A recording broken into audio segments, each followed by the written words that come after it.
Glory. Listen carefully. ध्यान से सुनिए. Believers should not do church hopping. विश्वासियों को कलीसिया में इधर उधर भटकना. Church hopping means going from church to church. एक विश्वासी को इस चर्च से दूसरे चर्च में इधर उधर भागना नहीं चाहिए.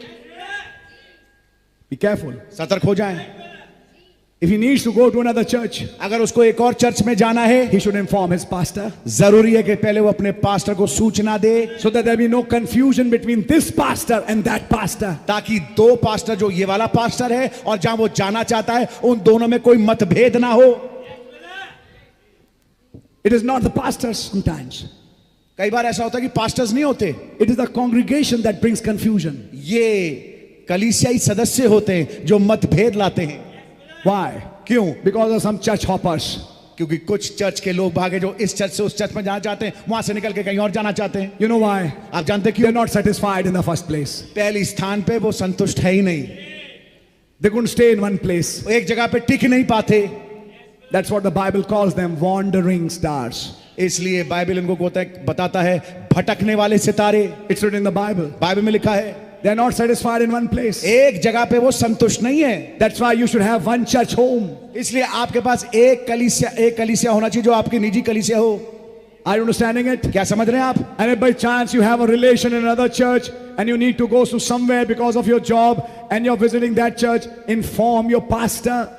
तो अगर आपको कहीं और जाना पड़े नौकरी की वजह से या आपका कोई रिश्तेदार रहता है और आप वहां जाकर के बसने वाले हैं, तो आप इससे पहले कि उस स्थान पे जाएं, पहले सूचना दें अपने पास्टर को. If the boy of one church is going to marry a girl of another church, the pastor of this church should talk with the pastor of that church. अगर एक कलीसिया का लड़का एक दूसरी कलीसिया की लड़की से शादी करना चाहता है, तो जरूरी है कि इस लड़के के कलीसिया का पास्टर उस लड़की के कलीसिया के पास्टर से बातचीत करे. That pastor should not be bypassed. वो पास्टर को लांग के छोड़ के नहीं जाना चाहिए. सब कर लिया, अब उसके बाद बस पेल दिया, अब शादी कर दो, तो उसके बाद जो होगा भैया झेलो. भुगतो ऊंचो नीचो भुगतो. कुछ बात समझ में आ रही है आपके? Amen. You see, ministries have to go in harmony. आप देखिए सेवकाइयों को तालमेल में चलना चाहिए. This is the church of the living God. This is not secret service. ये जीवते खुदाई कलीसिया है, ये कोई सीक्रेट सर्विस नहीं है. ये हिटलर की एसएस आर्मी नहीं है. हाँ जी, समझ में आ रही है? हाँ जी. हर सेवक खुफिया बनने की कोशिश करता है. चुपचाप अपना एक काम. समझ में आ रही है आपके? अगर यही करते रहो तो मसीह की देह का क्या होगा प्यारे भाई? उन्नति नहीं अवनति होगी. समझ में आ रही है? हाँ जी. और इसके बाद प्रॉब्लम कहां से आती है? एक चर्च का मेंबर दूसरे के यहां पहुंच गया. समझ में आ रही है आपके? बहुत इंपॉर्टेंट है. भाइयों के बीच में एक मेल होना चाहिए. बैठिए, एक पॉइंट मैं रखूंगा, एक बहुत बड़ा इंपॉर्टेंट पॉइंट, प्लीज समझें.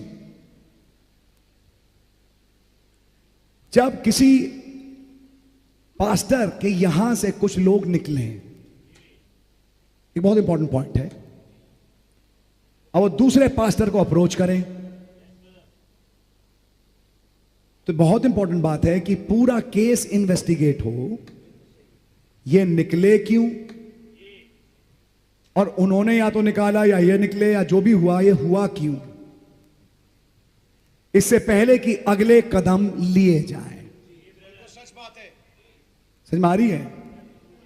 कहीं ऐसा ना हो कि उस चर्च के 2-4 लोगों का वो पैसा मार के निकला हो, आपको ये बताएगा मुझे तो वहां चर्च ही समझ में नहीं आया, वहां तो कोई आत्मा है नहीं. आत्मा है, सब कुछ है. वो असली कारण नहीं उगलेगा अपने मुंह से. वो ये नहीं बताएगा मैं चोर हूं, मैंने पैसे मारे लोगों के,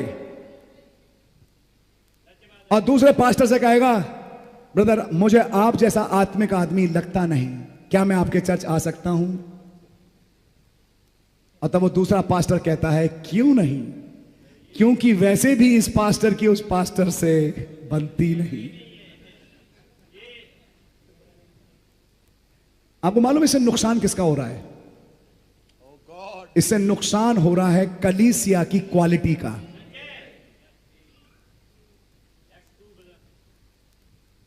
जब एक पास्टर ने निकाला और दूसरे के पास गया, दूसरा भी कहता मैं भी तुम्हें नहीं लेता, जाओ। फिर तीसरा कहे मैं भी आपको नहीं लेता, जाओ।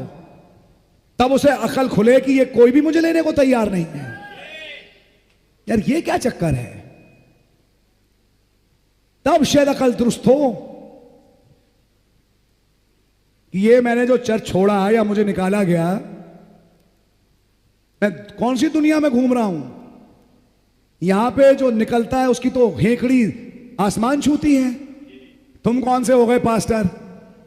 अगर मैं तुम्हारा चर्च छोड़ के जाऊं ना, मेरे पास 10 हैं यूं गेंद की तरह कैच करने के लिए, कॉट मेरे साथ। समझ में आई? ये तो मत सोचना पास्टर जी कि आप मुझे प्रभु भोजना देके मेरा सब कुछ रोक लोगे। कोई बात नहीं, तुम्हारा एक और पास्टर है, वो ग्रहण करेगा मुझे। हमारी ये शादी पढ़ दो, पास्टर को मालूम है शादी पढ़ने योग्य है नहीं, क्योंकि वहां कुछ कारण है जो वचन के कायदे को पूरा करते नहीं। तो पास्टर ने कहा मैं शादी नहीं पढ़ूंगा। कोई बात नहीं, हमारा एक दूसरा है, वो पढ़ देगा। घूम रहे हैं दूसरे आप ही के मैसेज वाले जो पढ़ देते हैं। आप बपतिस्मा मत दो, दूसरा दे देगा। यहां प्रॉब्लम हो क्या रही है? लोगों की क्वालिटी जा रही है, स्टैंडर्ड खत्म हो रहा है। हाँ जी। और लोग फायदा उठा रहे हैं पास्टरों का। तुम मत लो, दूसरा ले लेगा। अगर कोई स्टैंडर्ड बनाना शुरू कर दिया, नहीं, हम सब एक बात पे सहमत हैं और हम एक हैं और हम इसको ग्रहण नहीं करेंगे। और यहां तक भी बात है, ठीक है हमारी उस भाई से बातचीत नहीं है किसी कारणवश, लेकिन वचन के साथ तो हम एक हैं। अगर वचन ये फरमाता है और कारण ये बनते हैं, चाहे मैं उस भाई के साथ टॉकिंग टर्म्स में हूं ना हूं, मैं फोन जरूर करूंगा उससे पता करने के लिए, ब्रदर आपके चर्च के फलाने फलाने मेरे पास आए, आप अगर उनकी सच्ची कहानी बताएं। समझ मारिए आपके, क्योंकि आपके कहे बिना मैं कुछ बात करूंगा नहीं उससे। पॉइंट समझ मारिए आपके? तब लोग घबराना शुरू करेंगे, या तो जाएंगे वापस डिनोमिनेशन में जहां तो खैर सब कुछ ही होता है, या फिर घुटना तोड़ के रिपेंट करके लौटेंगे, भैया माफ करो हम गलत थे। लेकिन जब ये गेंद कैच करने वाला सिस्टम चालू रहता है, तुम नहीं तो तुम नहीं तो तुम, कोई माफी पे घुटना टेकने पे आता ही नहीं और कभी नहीं आएगा। लिख लो, नहीं आएगा। वो हमेशा यही कहता रहेगा मैं तो ठीक था, और जब भी चर्च छोड़ेगा यही कहेगा ये तो मुर्गी का दड़बा था, मैं उकाब हूं उड़ने के लिए, मेरा पुराना पास्टर दड़बे में फंसा के रखा। निकलने वाला हमेशा यही कहता है कि जिस कलीसिया से निकला वो दड़बा था, असली उकाब तो मैं हूं। समझ मारी है?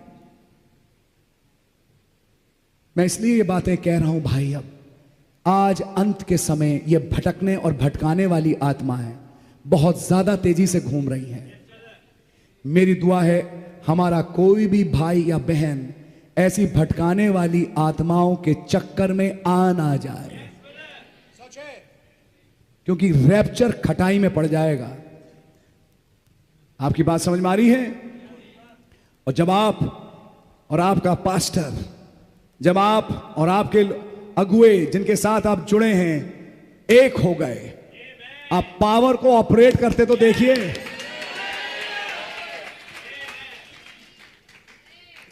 खुदावन कैसे जवाब देते हैं, आप देखते जाइए। खुदावन सरफराज कर रहे हैं और भी आगे सरफराज करेंगे। आमीन। सो गॉड रियली ब्लेस यू। मैं ज्यादा बोलना नहीं चाहूंगा। संदेश तो आप सुनते ही रहते हैं, केवल कुछ बातचीतें जो मैंने चाहा कि संदेश से मैं आपके सामने रखूं और मैं विश्वास करता हूं कहीं ना कहीं किसी का फायदा जरूर हुआ होगा। सो गॉड रियली ब्लेस यू। इन आत्माओं से हमेशा बच के रहना।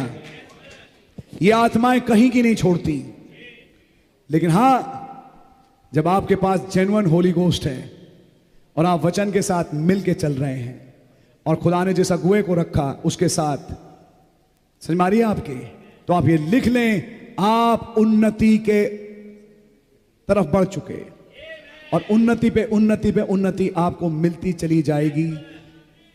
उन्नति आपके कदम चूमेगी, सफलता आपके कदम चूमेगी। रैप्चर दौड़ता हुआ आपके पास हाथ मिलाने आएगा और आप यहां से उड़ के सीधे जाओगे। फिर अभिषेक मांगना नहीं पड़ेगा, अभिषेक अपने आप आएगा। ओ भाई,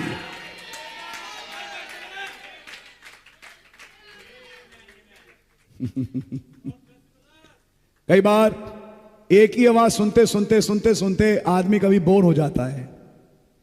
कभी उसने ये सोचा कि इस आवाज के पीछे एक और आवाज है।